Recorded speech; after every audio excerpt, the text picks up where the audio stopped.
Voltamos com o Horizonte Debate e hoje discutimos a revitalização do Rio São Francisco. Participe conosco pelo 31 99642 8473 e mande a sua mensagem. O Luciano Natividade, lá do Rio de Janeiro, nosso telespectador, ele diz, secretário, professor José Adriel, esse rio, né, ele está falando aqui Muriaé, Carangola, uma grande fonte de água que sofre muito com o desmatamento. Acredito que ele deve estar falando talvez do Paraíba do Sul, um rio importantíssimo que passa por Minas, pelo Rio, que podemos perder fontes de água. Mas ele está apontando que o desmatamento em torno desses cursos de água é o ponto mais importante. Luciano, obrigado pela sua participação. Professor José, é isso mesmo? O desmatamento é um dos pontos mais importantes para revitalizar curso de água? Principalmente sobre o aspecto quantitativo do recurso hídrico, sim. E principalmente as matas ciliares, né? Aquelas que devem ficar mais próximos das margens dos rios para manter e evitar o assoreamento. E também as nascentes, que é uma obra importante do setor agrícola de manter as nascentes que vão garantir a recarga dos rios. Secretário, eu acho que até uma criança de, 6 anos entende isso. Como fazer esse movimento de conscientização e de fiscalização também? Na verdade, assim, a conscientização ela tem que vir num processo de educação mesmo. Me parece que isso hoje já evoluiu bastante. Eu acho que nós precisamos fazer é praticar mesmo, na verdade, na questão de atitude. Nós precisamos ter atitude de fazer a conservação, de fazer a preservação. Esse tipo de intervenção, né, que a gente faz nas bacias, ela já foi feita. O desmatamento hoje não é tão agressivo como foi no passado. Sim. Então, o que nós estamos sofrendo hoje são agressões ao meio ambiente realizadas anteriormente. Hoje já existe todo um modelo de proteção, porém, o dano já foi causado.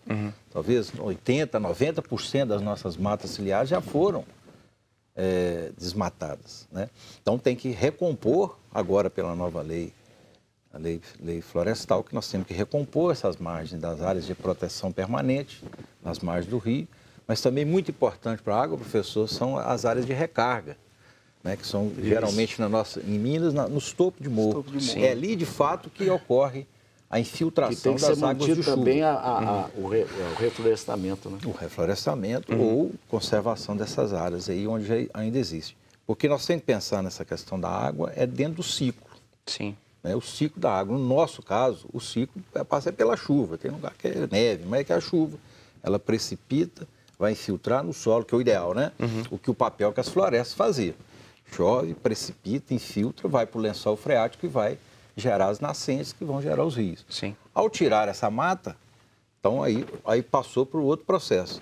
Precipita, erosão, assoreamento, enchente e depois a água não fica reservada no solo. O melhor local para reservar água é no lençol freático. É esse processo que nós temos que fazer. Reflorestar tudo novamente não é possível, mas as cidades estão aí, as estradas, nós precisamos viver, a agricultura tem que ser realizada. Então hoje tem os processos de revitalização de bacia com estruturas que a gente constrói substituindo parcialmente o papel que as florestas faziam, pensando na água, de fazer a conservação do solo e da água, com construção de barraginhas que captam essa água de chuva, os terraços, a proteção da nascente, os reflorestamentos, conservação onde é possível.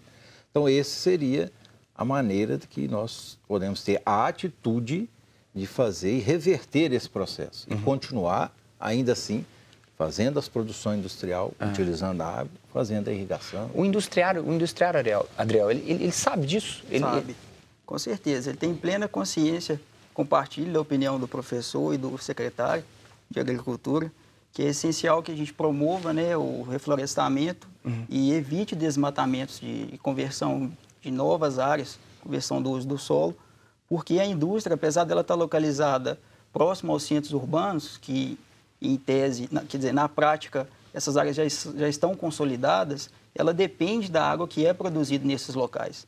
E quando eles citaram aqui a questão da vegetação, é muito importante mesmo que seja preservado, principalmente nas nascentes, nas matas ciliares, matas de galerias, que estão no entorno das calhas dos rios, justamente porque ela tem essa característica, esse potencial de reduzir a velocidade de escoamento superficial da água, e isso vai favorecer a infiltração da água no solo. Sim.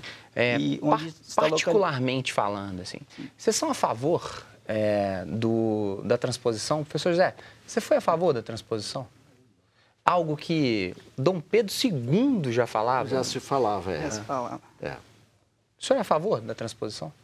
Hoje, a gente tem que pensar o seguinte, sob o ponto de vista de engenharia, uma obra não deve começar, mas se ela está em andamento, a gente tem que fazer com que ela se transforme em algo útil. E cabe a nós transformar em algo útil. Então, ela já está em andamento. Investimentos já foram feitos. Parar agora, eu acho que é pior. Sim. Houve uma discussão, e eu acompanhei muito quando começou esse plano, que começou em 2004, houve muita discussão sobre isso, se justificava. E muita gente já achava que devido à degradação do vale, já não se justificaria. Sim. O certo é que, bem ou mal, a obra começou e está aí. Então, eu acho que cabe, vamos dizer, ao Brasil, à população, a fazer com que ela se transforme num instrumento de progresso. Sim. Eu sou a favor, porque eu acho que a água ela deve ser usada. Nós temos que fazer o uso da água, é o uso racional, é o uso adequado, mas o uso para a população. E a transposição, de fato, ela beneficia milhões de pessoas numa região que tem esse problema do déficit hídrico, do semiárido, né? Então, eu vejo o benefício que ela traz é muito maior para a população e para as populações do que, de fato, o impacto ambiental, que às vezes é muito exagerado. Sim. Então, as pessoas às vezes falam que vai acabar o rio, ele não vai acabar, é tudo aquela vazão que está sendo... De mais a mais é cerca de 250, né? Quanto que a vazão do rio é 2.000, né? Muito, assim, o que está fazendo é tudo calculado, é uma obra de engenharia, não é assim uma coisa aleatória, como se estivesse imaginando que está tirando o rio de uma posição para outra. Não é isso. Está captando parte dele e disponibilizando para outras regiões, que eu vejo assim, perfeitamente viável tecnicamente e tem um impacto social e econômico muito grande. André, a sua opinião pessoal sobre a revitalização? Sobre a revitalização e também a transposição, compartilho da mesma opinião, fui a favor. Na época eu estava cursando academia e eu acredito que assim, desde que apresente estudos com embasamento e que ateste a viabilidade técnica, cabe executar obras de engenharias com máxima excelência para que a gente possa disponibilizar esse recurso para as demais regiões do país. Agora, é importante frisar que Minas Gerais, a gente já entrando no contexto do Revitaliza Rio São Francisco, a gente tem um rio da integração nacional.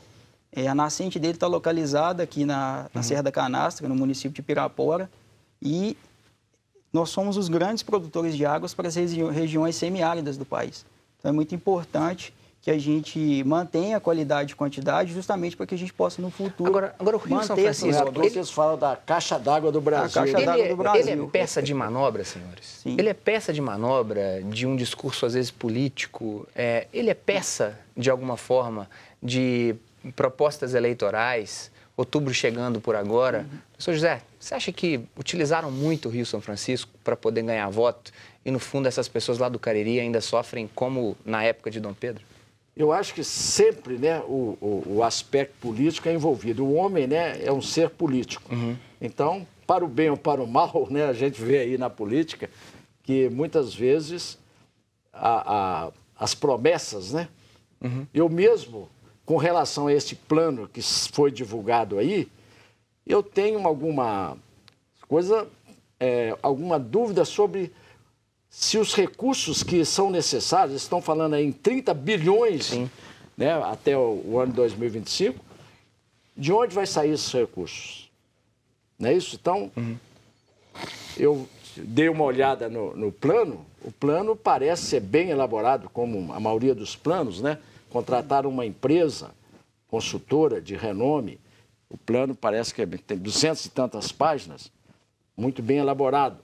Agora, Como garantir? Porque o programa de revitalização está sendo exigido, né, principalmente pelos estados que vão fornecer essa água, que é o caso típico do estado de Minas, né, que a revitalização é muito mais importante, vamos dizer assim, se tivesse que priorizar, e o próprio plano prioriza isso, ele dá um mapa de prioridade, aonde que é a maior prioridade para a revitalização? É o Alto São Francisco, é onde vai ter a maior fonte de água. Então, realmente, o estado de Minas tem reivindicado recursos para a revitalização e não tem acontecido. Então, esse é o segundo plano que prevê até 2025 resolver um problema que já deveria ter sido resolvido. A Maria Helenita, do bairro Dom Cabral, professor José, ela coloca exatamente isso. Quais os valores dos investimentos, secretário, e quem paga por isso?